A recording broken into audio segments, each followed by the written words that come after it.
Good evening, and thank you for joining the RLS Foundation's webinar titled Ask the Doctor with Dr. Buchfuhrer.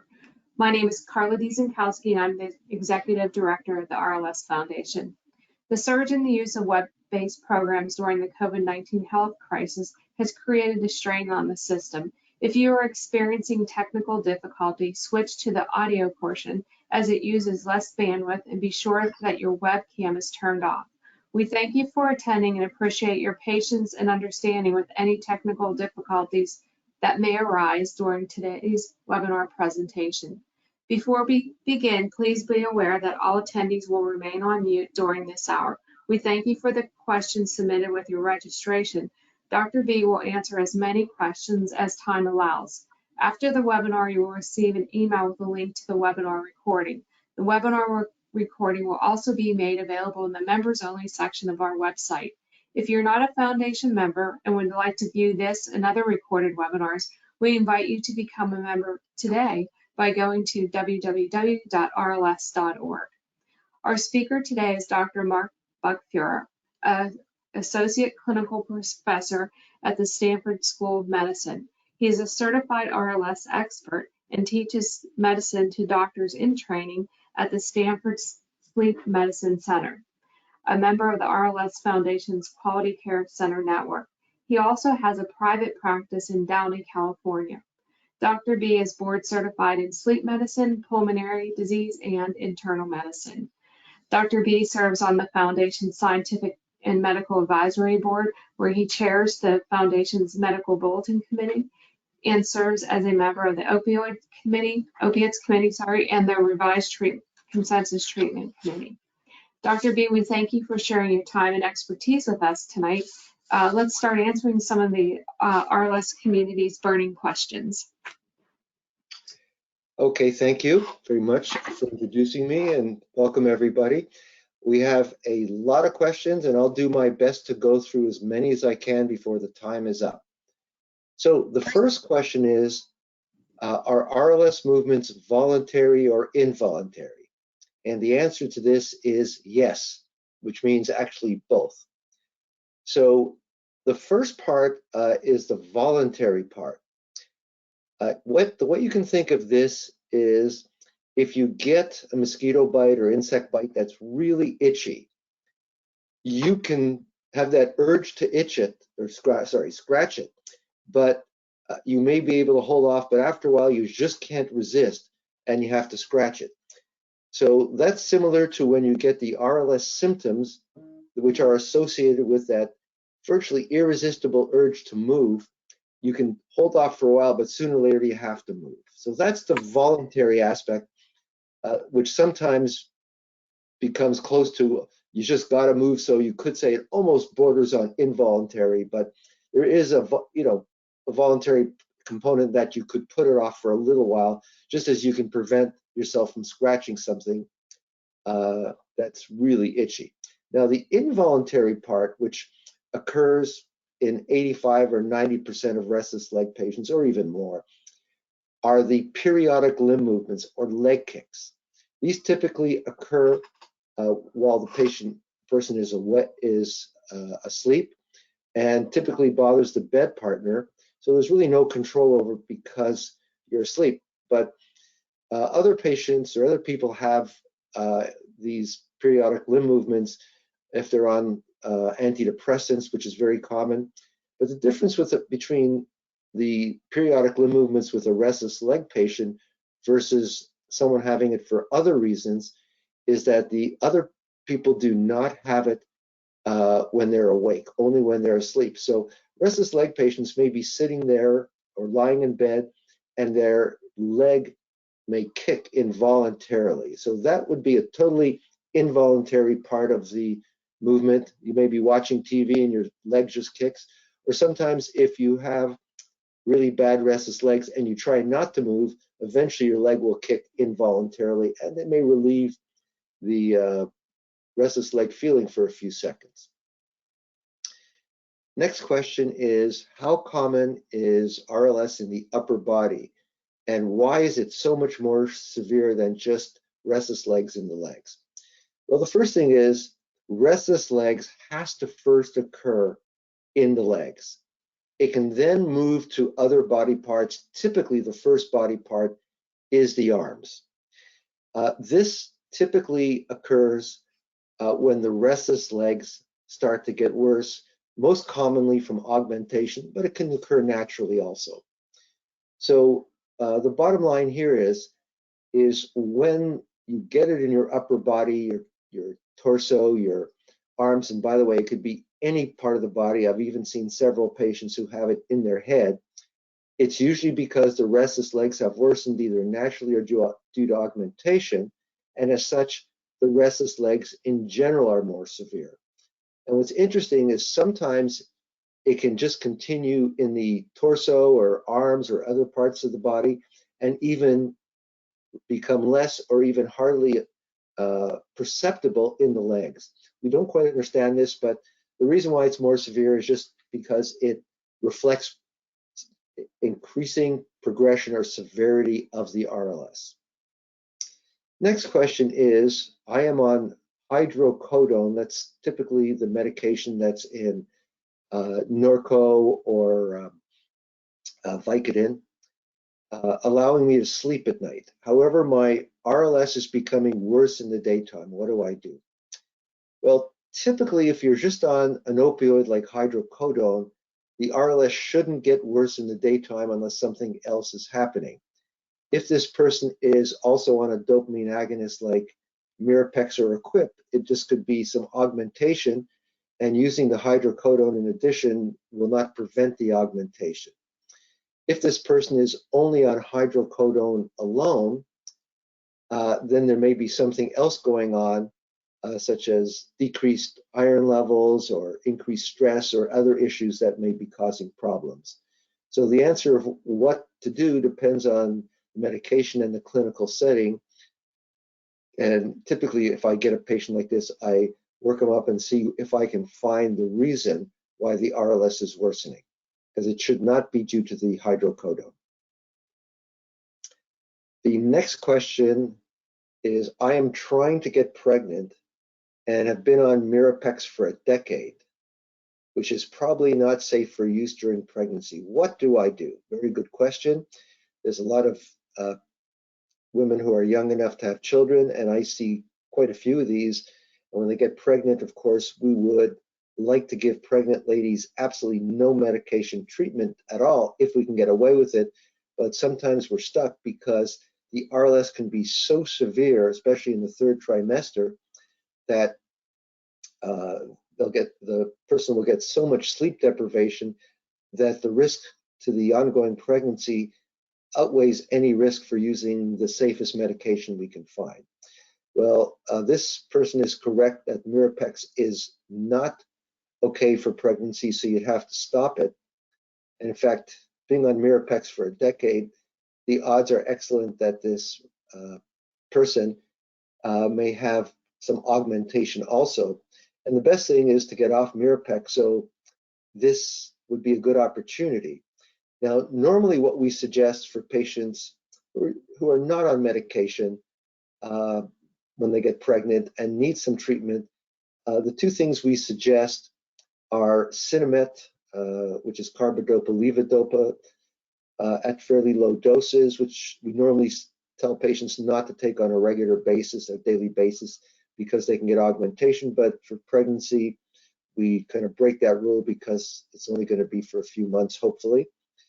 And the other medication that's recommended is clonazepam or Klonopin. I have tried those on some of my pregnant ladies, but the patients who come in and have bad enough restless legs that they want to see someone like me, it's usually pretty severe, and those two treatments may not get them by. So what we typically do is we use an opioid like oxycodone or methadone in fairly low dose, and that's fairly low risk, especially the methadone has been used a lot in, heroin and other opioid addicts that have to be on it for years. They can't get off of it for pregnancy, and we kind of have a lot of data that they do pretty well, although they take much higher doses than we use.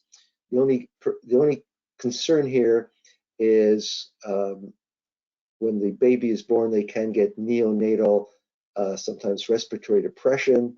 I haven't seen that yet, but that can happen at higher doses. We thankfully use much lower doses, and sometimes neonatal withdrawal syndromes. But again, I've not seen that, but this is something the neonatologist has to be aware of. And in this particular patient who's on the Mirapex, when they stop the Mirapex, the RLS will really get worse for a couple of weeks or longer. So I would say for this person, only the opioids would be a reasonable solution. Next question. Is RLS a disease that will progressively get worse as I age? And if so, is there any way to stop the progression? Well, the answer is that typically RLS does get worse, but not over just a few years, usually over a decade or two and slowly. Although it may do it in a stepwise fashion, meaning the person can go a decade or more and be stable, and all of a sudden there's a jump up for sometimes reasons we don't know, but we try to look in and see what happened. There's not much you can do to stop the progression other than making sure your iron levels and iron stores are pretty good, and making sure that no one gives you medication, of which there's a whole bunch that are also available on the RLS medical alert card, which you can get from the foundation, as long as you don't get any of those medications to make it worse, or you have increased stress or other illnesses that might stress the restless legs. Next question is, what is the first line treatment for RLS in children? And I can tell you that has changed over the years. But right now, if I'm answering that question, I would say iron therapy is the first line. Just as we think iron is integral to what's really causing restless legs, even in adults, children can be treated fairly aggressively. And there's some recent articles showing that you can use oral iron, but intravenous iron in kids also works very well, and that to me should be the first line of therapy. Now, if that doesn't work or they need medication, we used to use way back drugs like the dopamine agonist Mirapex and Requip. I no longer recommend that. They would use sedatives like Klonopin. I'm not a big fan of that either. And way back they were using clonidine, a blood pressure medication that probably just makes kids sleepy and puts them to sleep. But the number one choice now for me, I see a small amount of children, and for pediatricians who treat restless legs, is gabapentin. Okay, there's a lot of experience with gabapentin for seizures in children. It's been shown to be very safe. It also helps them sleep and can be used in very low dose to help children's restless legs. Okay, now we go on to a slightly different category of questions. The next question is, are any studies being done on the use of buprenorphine in the treatment of restless legs? And for those of you who don't know what buprenorphine is, it's a partial opioid that doesn't cause that much respiratory depression. In fact, it's pretty darn hard to overdose with it, because people who die of overdose from regular opioids usually die because they stop breathing. And it's pretty hard to do it with the buprenorphine, especially as some of the buprenorphine products are a little film that you put on your cheek or under your tongue, and there's just not enough room to put enough of them there to overdose. And if you try to swallow them, they just don't work. So the first person who used any buprenorphine product is Chris Early at Johns Hopkins, and he used the generic form of Suboxone.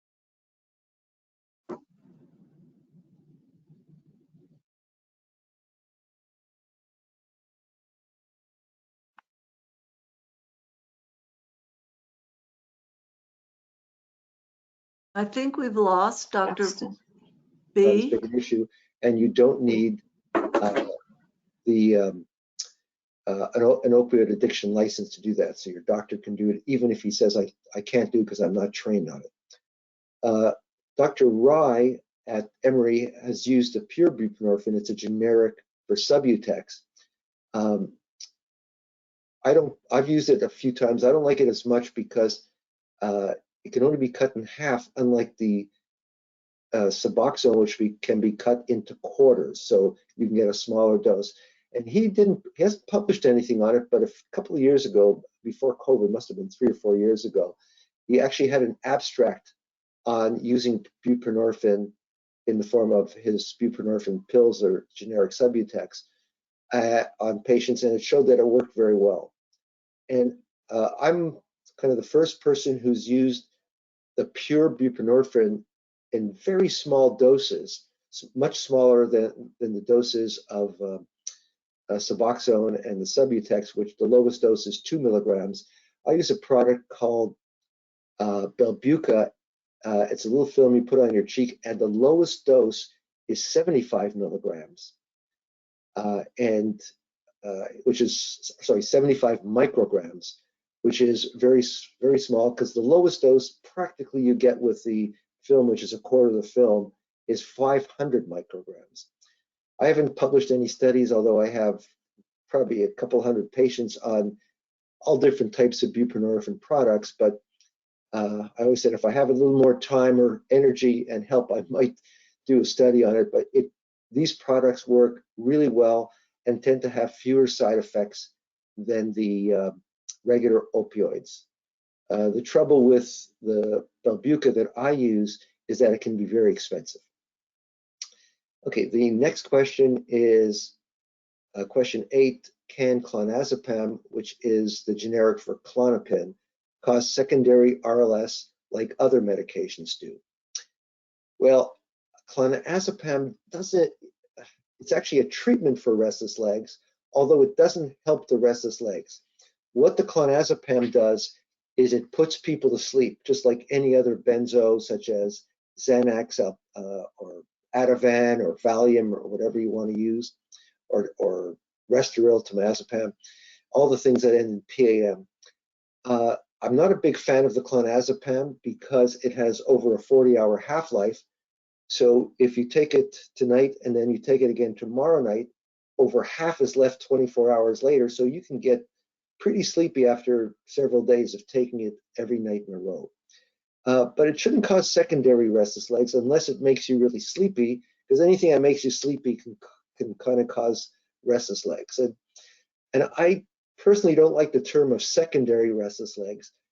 We believe that all restless legs is primary, and there are just triggers like medications. And again, if you look at the RLS medical alert card, which you can get from the foundation, there's a whole list of medications that will trigger restless legs, but only in people who are susceptible to it. And even other conditions like pregnancy and kidney failure, which can cause what we used to call secondary restless legs, will only trigger it in patients who are probably genetically prone to restless legs. But the clonazepam really shouldn't cause what's termed here as secondary restless legs, unless you take so much of it that you get drowsy all day. The next question is, does the long-term use of gabapentin cause neurologic problems? And I would say the answer to that is typically no. Most of the problems that gabapentin causes, you'll be pretty aware of them in the short term. Most of them are sedative problems, depressing the brain. So you'll see things like falling asleep the next day, memory problems, maybe some balance problems, things that just depress the brain function. Sometimes it may take a little while, but I'm talking more several months, maybe a year or two, that some people may get depression or even suicidal thoughts.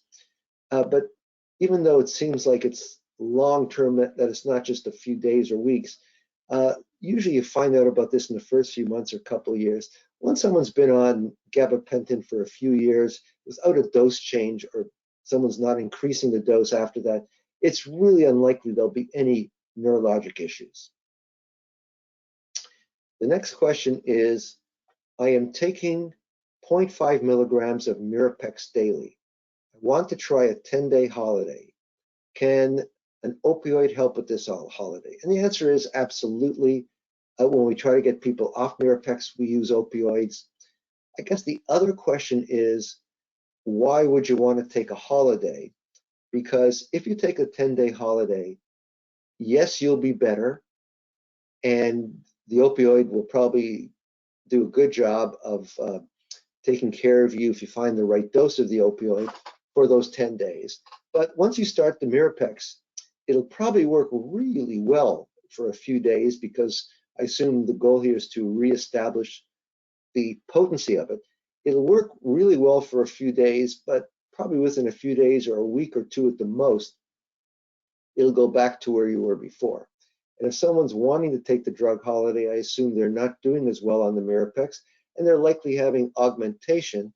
So the better answer for me here is use the opioids to get off of the Mirapex and stay off of the Mirapex, and don't get back on it unless there's some compelling reasons.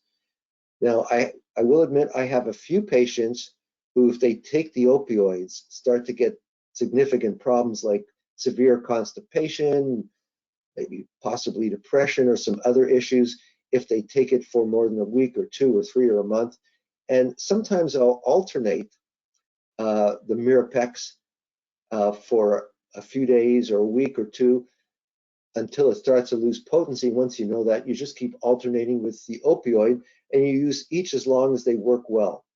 But otherwise, there's not a real purpose to do a 10-day holiday and just get back on the drug and hope it'll work indefinitely, because it'll get you back to where you were before, usually within a few days or a few weeks if you're lucky.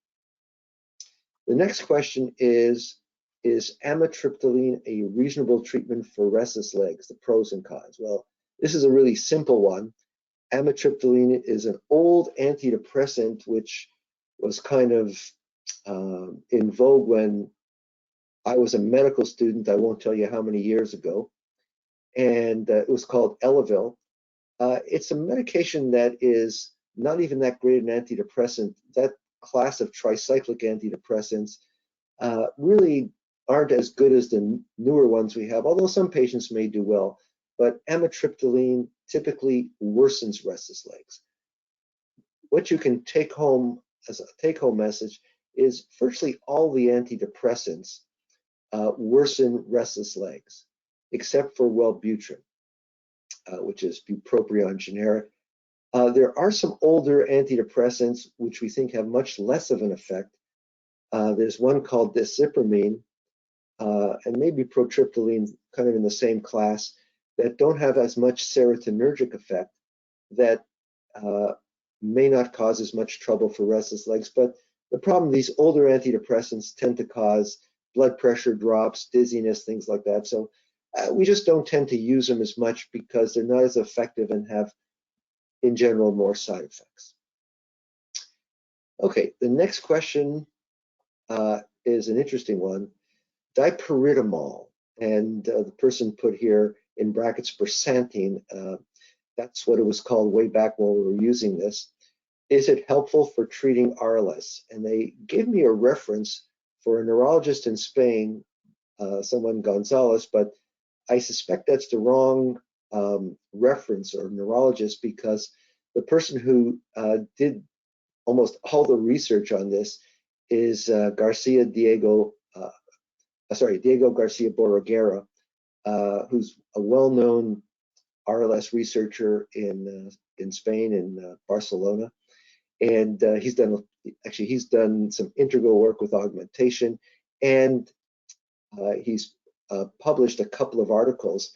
The most recent one was a 2021 article on the use of dipyridamol, that is a medication that increases stores of something called adenosine.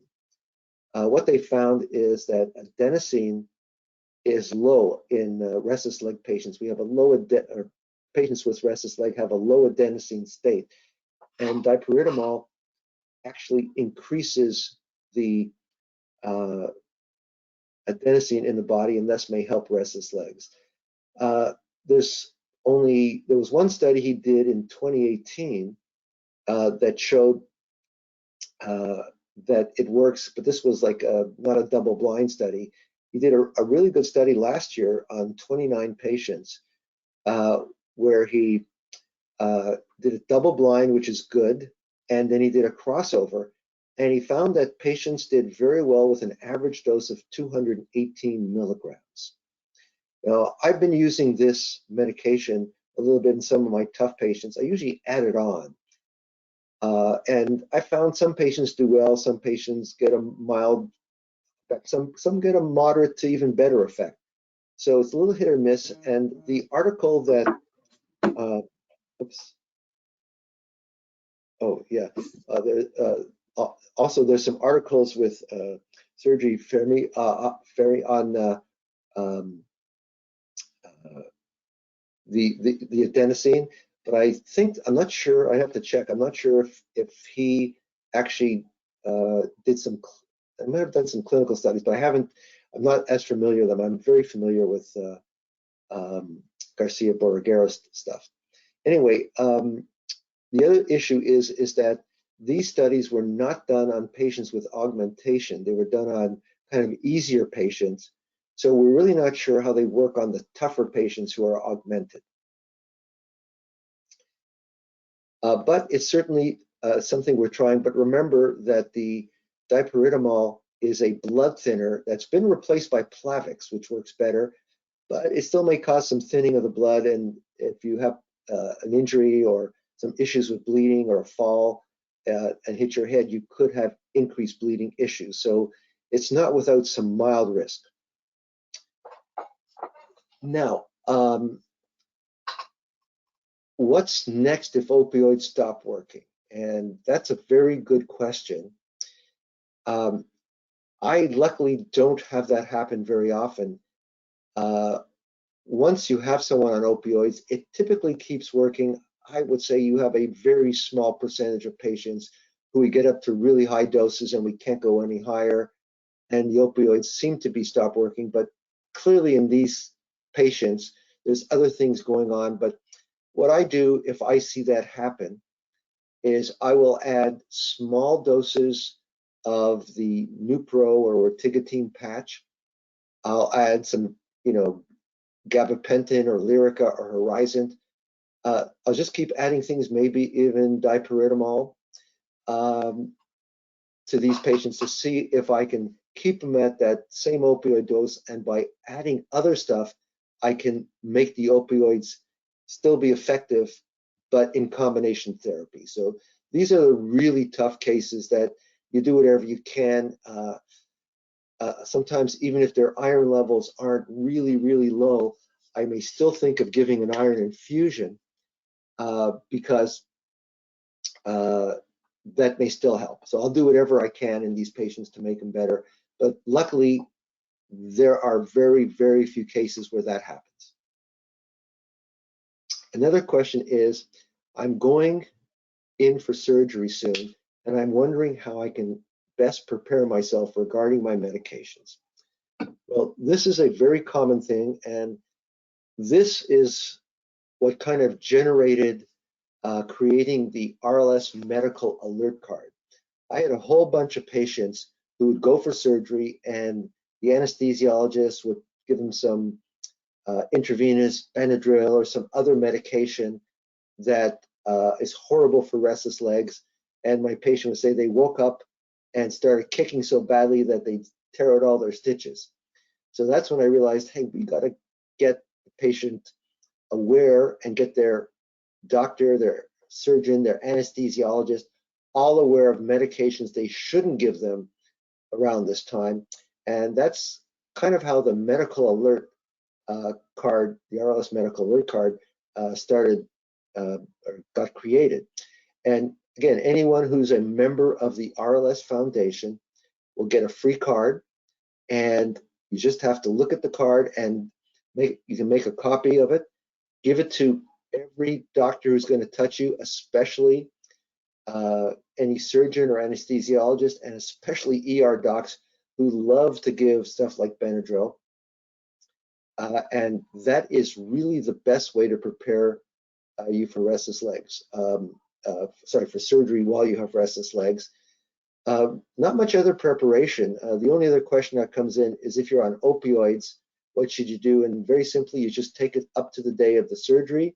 You get your surgery. The next day, they'll probably give you medications to go home with. That'll include something like Norco, Vicodin, Percocet that have opioids that you might need every 6 hours. And that will control your restless legs for the most part. Once your acute pain period is over and you switch over to Tylenol or Advil, you then go back on whatever previous opioid you were taking for the restless legs. Okay, now we have some questions on augmentation.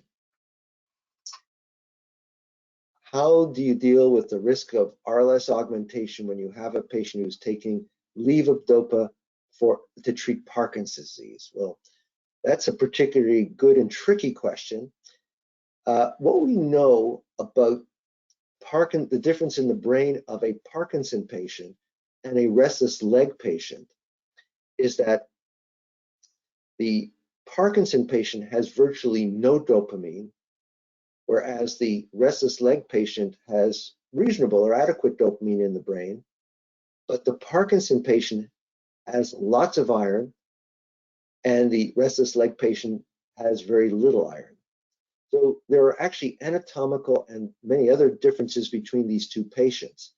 And for some reason, most but not all patients who have Parkinson's disease and restless legs together do not get augmentation on levodopa, despite the fact that I would say 90 to 100% of patients who take levodopa on a daily basis will sooner or later get augmentation. We don't quite understand why, but it might be due to the fact of total lack of dopamine in the brain in these patients, but there is something different. I've had a few patients who have gotten augmentation, and then we try to use some of the other non-dopamine drugs in these patients and see if we can get away with it. Or maybe at best use the Nupro patch, because of all the dopamine drugs, it probably has the least propensity, especially at lower doses, to cause augmentation. The next question, I have been off the dopamine agonist for 3 months, but still have augmented symptoms. Can augmentation be permanent? Well, I'll tell you what makes this a very difficult question to answer, is that if someone's been on dopamine agonists for 5 years, 10 years, or any time more or less than that, and then they go off, you don't know if for other reasons the RLS might have gotten worse anyway. So we don't know what the baseline is once you get off the dopamine agonist, if you still have significant RLS symptoms, if that might have occurred anyway also. But I would say the vast majority of my patients typically within 2 weeks are much better. Sometimes it takes a month or even a little longer, but I would say wherever you are at about 3 months, that is probably where you're going to be, and that's probably your new baseline.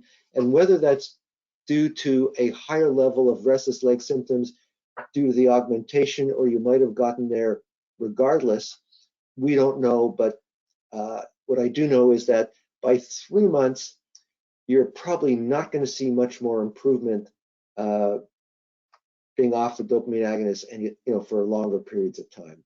Probably that's where you're going to be. Next question is there any research involving repairing receptors damaged by long-term dopamine agonist use? That's a very good question. So what we think is the cause of augmentation by the dopamine agonist is that the dopamine agonists stimulate the dopamine subreceptors in different ways.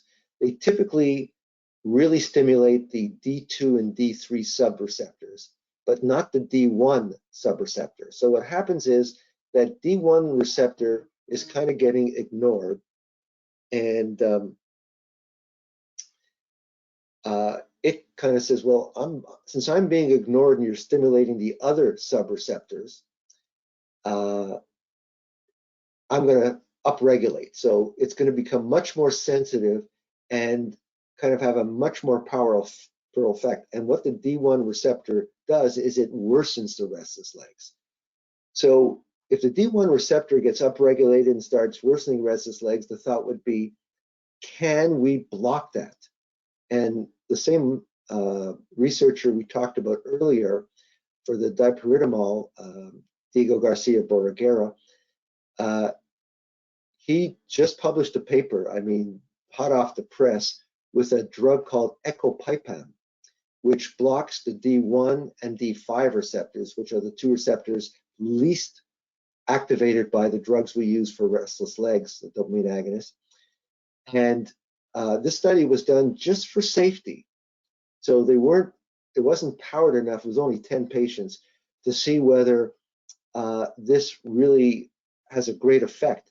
They found it to be very safe, but what they did find was they did find some effect, but they have to do bigger studies and double-blind studies to see whether it really works. But so far, it's hopeful, and maybe this drug or other similar engineered drugs might be helpful in the future, and we might be able to treat the augmentation while still using the current dopamine agonist drugs, which would make life so much better and easier to treat our restless leg patients.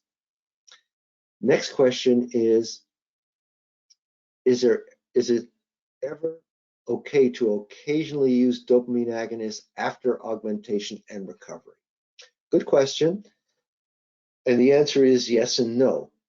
So, although it does say occasionally, so that's probably okay. So what happens is once you've gotten over the augmentation and perhaps you're on either no drug or an alpha-2 delta drug like gabapentin or pregabalin, Lyrica or Horizon, or you're on an opioid, and for some reason you need to use a dopamine agonist, you're probably okay if you use it for a short period. Like I mentioned before, I even alternate some patients with a few days to a few weeks of Mirapex or Equip and an opioid if they have tolerance problems.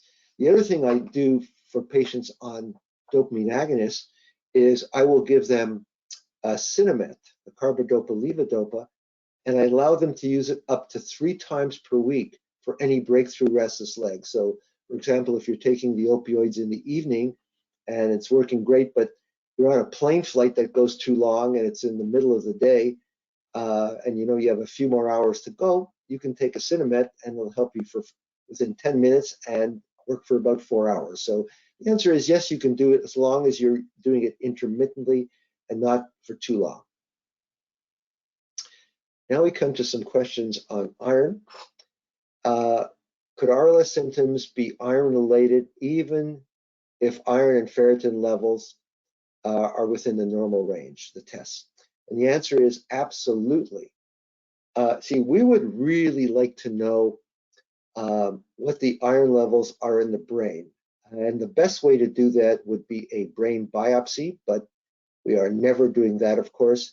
A second best would be to check it in the cerebral spinal fluid, but that requires a spinal tap, which can cause severe headaches after, and we only do that for research purposes. So basically, we have to use the iron levels in the blood and ferritin levels, and I can tell you, since I have quite a bit of experience, as do most of the other experts, in giving iron infusions, the iron and ferritin levels can sometimes not correlate very well at all.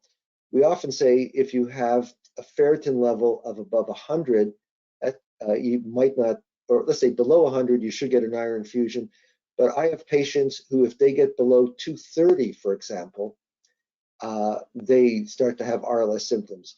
So the blood test may not reflect what's in the brain. It's the best test we have, but it's not always the best marker for what's in the brain, because the iron in the brain can vary quite differently depending on what the blood tests are from person to person.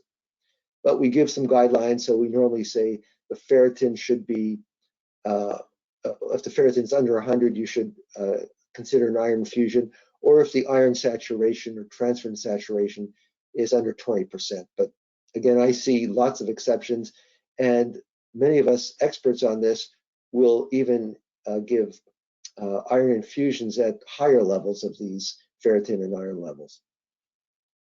The next question is, if I get an iron infusion, what changes might I expect? First thing is you have to get the right iron infusion. Many of the hematologists like to use the iron sucrose and iron glucose, which is not near as good. We have 3 iron preparations. The brand names are Injectafer, Ferraheme, and Infed. Those are the 3 ones that are really good. But even using those, and with the protocols that we normally recommend, about 1,000 milligrams of them, we still never know whether we get enough iron in the brain, because again, we're monitoring blood, which may not reflect what's going on. And sometimes you can give even more iron than you think you should or a person needs and not get any improvement because we just may not be able to get enough in the brain. But typically what we see in about 60–70% of patients, you will see a significant improvement. Some patients may be able to get off medication if they're not on too many, but most patients can decrease their medication, or if they were on significantly maximal medication and having trouble, they'll stay on their medication, but their RLS will then be well controlled for months or sometimes even a year or 2 if they're lucky. Next question is, what's the relationship between iron and dopamine synthesis that causes RLS symptoms? Well, we don't really know, because what we do know is that iron is a it's a factor that is needed, or an element that's needed in the production of dopamine, the synthesis, which means production of dopamine. It's a cofactor. And I guess if you're low, you might not make enough dopamine, but the problem is we really see that there is enough dopamine in the brain. So we're not sure that the issue here is production of dopamine. We thought that initially way back, but again, it's more like the function of the dopamine may not be as good, and we're not sure why. And the iron may have effects on other systems that also interact with the dopamine system. So it's a very tricky question. But it might not have to do with synthesis, although that was a very good hypothesis initially, in that we thought since it's a needed cofactor, essential factor to make dopamine, that if it's low, there's a problem. But again, that's not where we see stuff. Next question is, why is taking iron with vitamin C on an empty stomach more effective in raising your ferritin levels? Well, first I'll tell you that only a very small percentage of patients can take enough oral iron to get the ferritin levels up high enough in the blood, let alone enough into the brain, even if you get the ferritin levels high enough in the blood.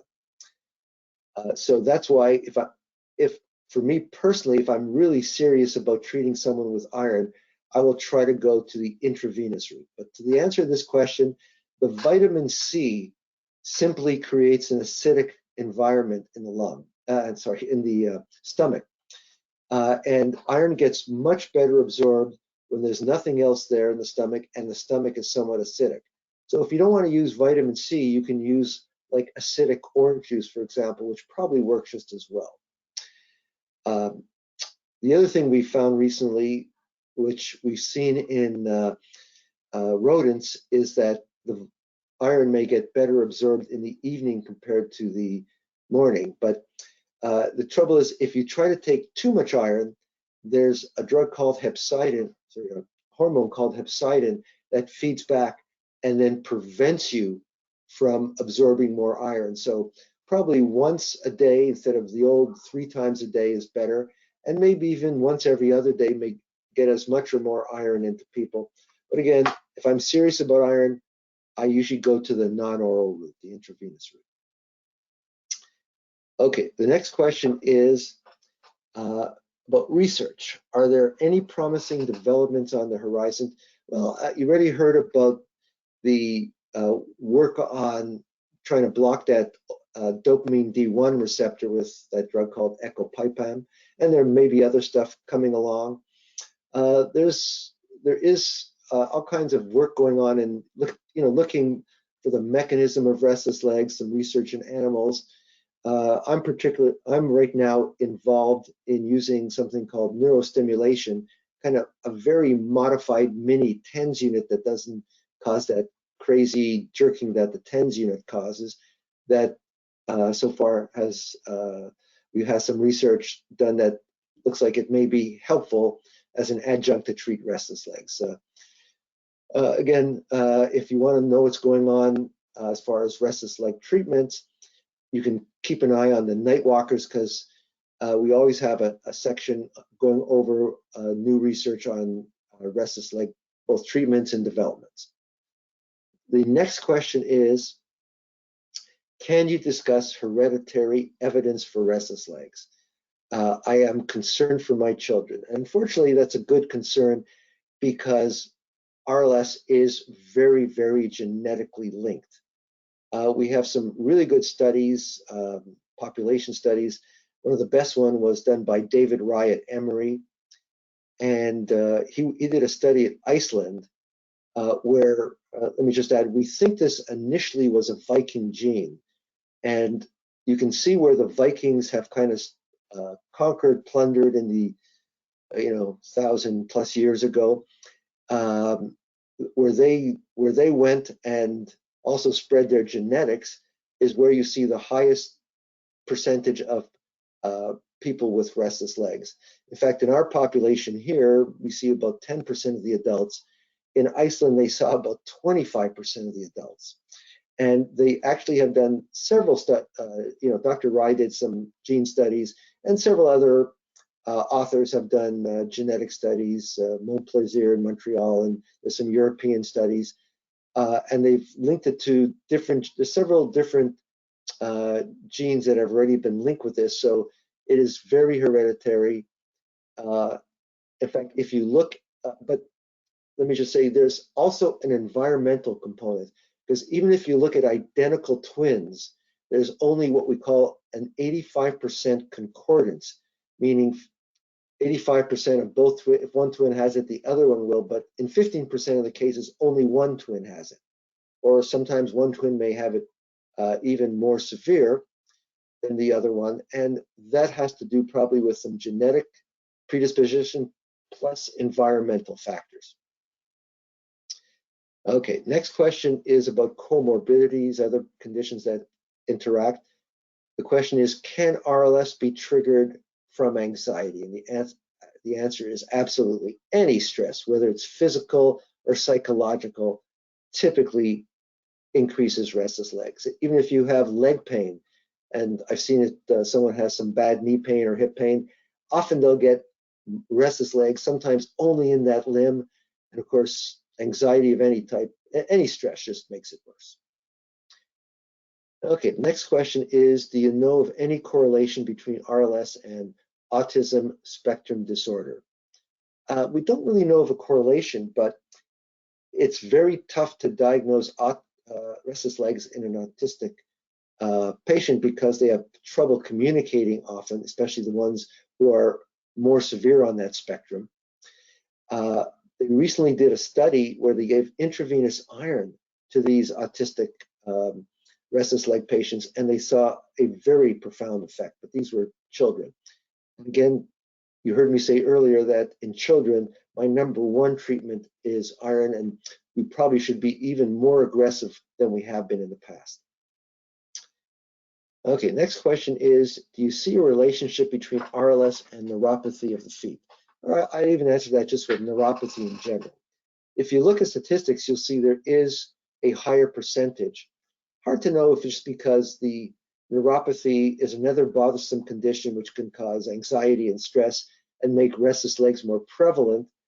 But I can tell you, I see neuropathy in a lot of my patients, and it sometimes makes it more difficult to diagnose because the neuropathy symptoms can be really very similar to restless legs. So yes, there is some relation, and you have to be careful differentiating them. And typically, well, if you treat them with a gabapentin-like drug, you may make both better because they both respond. But if they're treated with a dopamine drug, only the RLS will get better, not the neuropathy. And that's one way to differentiate them. Next question has a quick answer. Has there been any research done that might link RLS and Turner syndrome? Turner syndrome is a genetic syndrome that occurs in females. And to the best of my knowledge, there is no research on that. Next question is, has there been any studies regarding menopause and the onset or exacerbation of symptoms, and if hormone replacement therapy may relieve the symptoms? There's no studies, but I have quite a bit of clinical experience. And what I'll tell you is changes in hormones, especially the female hormones, obviously, can affect restless legs quite a bit. You'll see many women who are in the menstruating age will find that during the so-called PMS period, their restless legs will be dramatically worse than the rest of the month. Now, some of those patients who are put on a birth control pill to control the, tough periods or PMS type stuff, sometimes it makes it better, sometimes it makes it worse.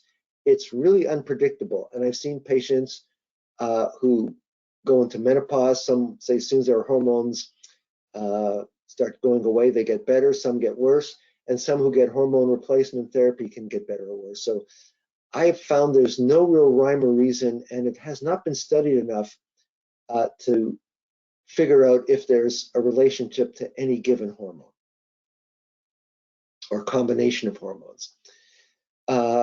Next question is RLS linked to ADHD? And that's adult, what do you call it, attention deficit disorder, okay? So, or adult attention deficit hyperactivity disorder is what the ADHD stands for. Anyway, interesting, there's lots of studies in kids, and if you look at children who have ADHD, you'll see 25 to 40% of them will be found to have restless legs, and the same is true vice versa. If you look at restless leg kids, you'll see 25+% of them will have ADHD.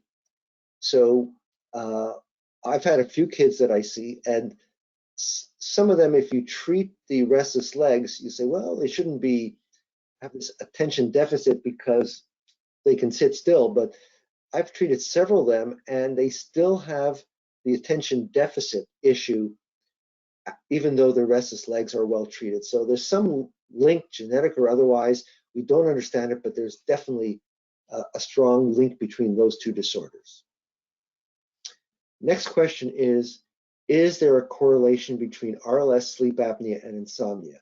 If so, should one be tested for sleep apnea? So I have lots of sleep specialists who, if they have a patient who has restless legs, will immediately do a sleep study.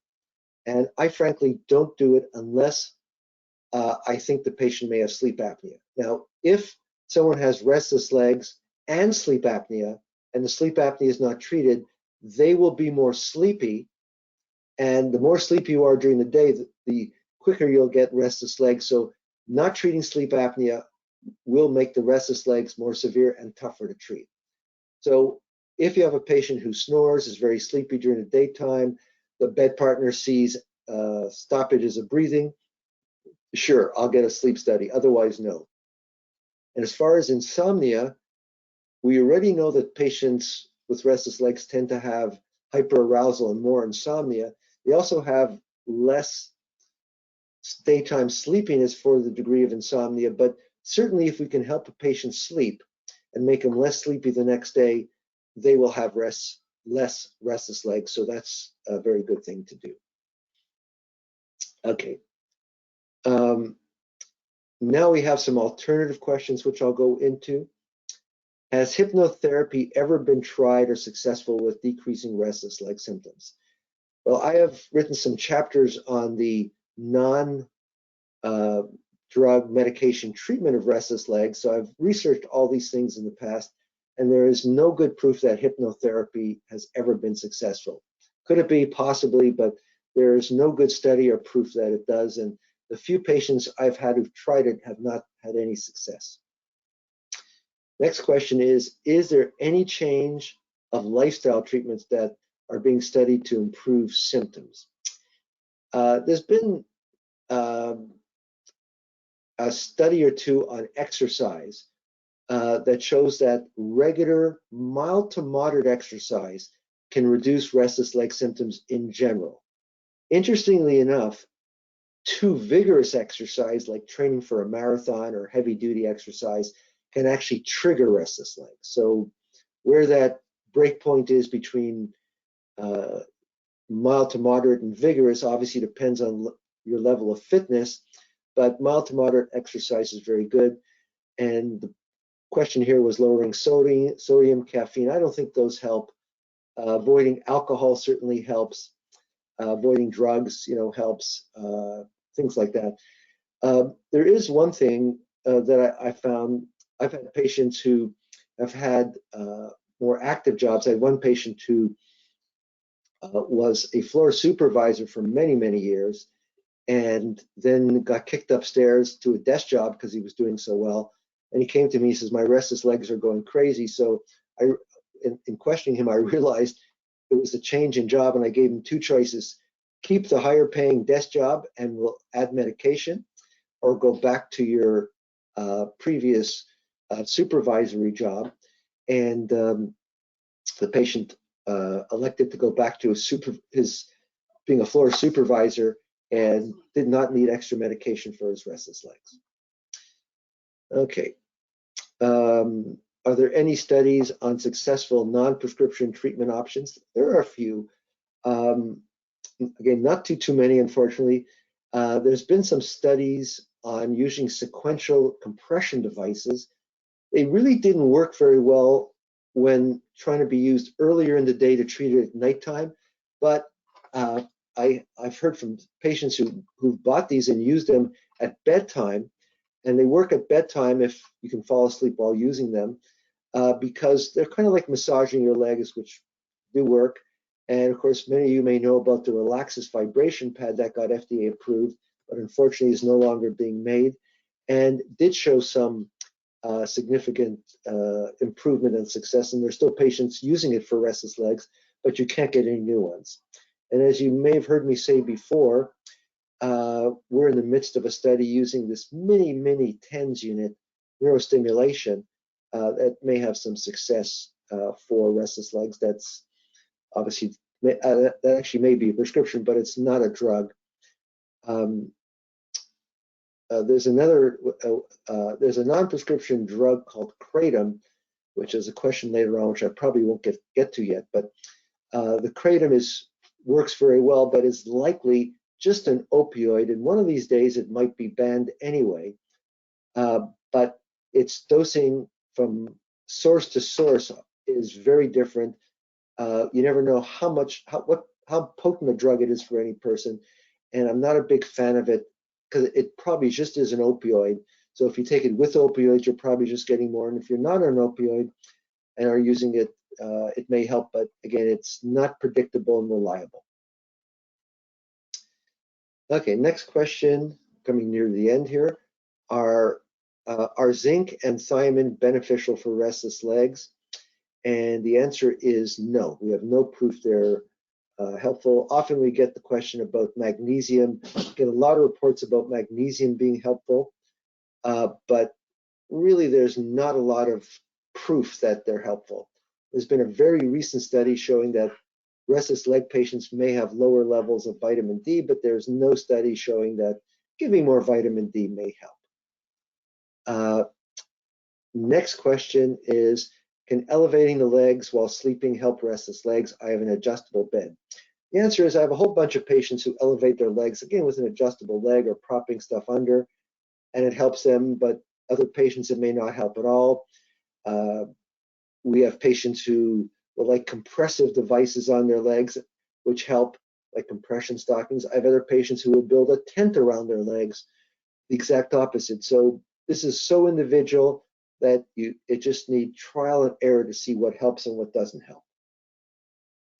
Next question is, can treating varicose veins help lessen restless leg symptoms? There's a few articles that have been published, mainly by physicians who do varicose vein surgery, that claim it helps. To the best of my knowledge, from the literature that I've reviewed, I do not think it helps. I don't think it has anything to do with restless legs.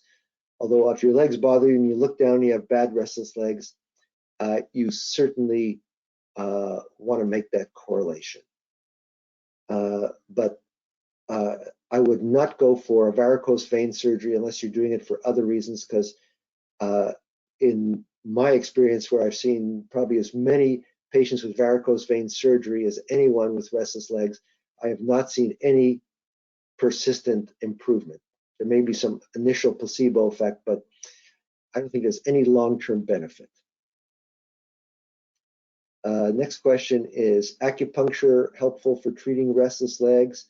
Again, I've actually looked at the literature. There's very little, but it probably does not. Okay, let me see. There's a few more questions. I'll see if I can answer a couple of more.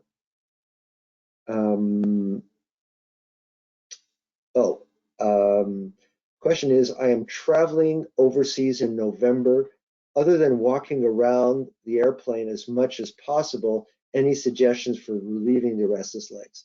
Well, of course, the issue here we have is the worst time for any restless leg patient is when that fasten seatbelt sign goes on, so you can't get up and walk. So here's what I typically recommend for my patients. For flights that are not too long, Cinemet will work for about 4 hours. Now, if you're going on a longer flight, then the next best treatment would be tramadol, which lasts about 6 hours. And again, if you're not using them predictably, usually, even the Mirapex can last about 8 hours. And if you're just using it for a plane flight, that might be fine. And in fact, you can use that for part of the flight and tramadol for part of the other flight if one wears off. And otherwise, if a patient's on opioids, mostly in the evening, I'll often just tell them, take an extra dose of your methadone. It lasts 8 or 10 hours. Take it when you start to have trouble or just before. And you can take a second dose if you're on a super long 16-hour flight or something like that. And of course, get up and walk whenever you can.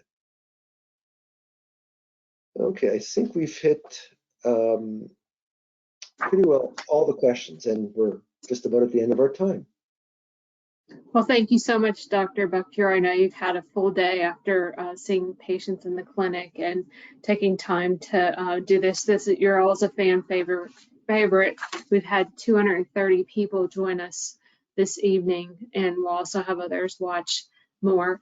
I did want to mention, if you're having surgery, please send us a note at info@rls.org, and we can send you a hospitalization checklist, and it'll give you the list of meds that are acceptable for use with RLS, others to avoid, and some tips to share with your surgical team and post-operative team. So anything that you're having, we've got a resource for you. So do reach out to us at the info@rls.org. All right, and if you would like to look at other upcoming webinars, go to our website at rls.org, and you can check out the upcoming webinars. But thank you again, Dr. Buchfuhrer. We really enjoyed having you with us, and this was very, very informative. Oh, you're very welcome. Good night, everyone.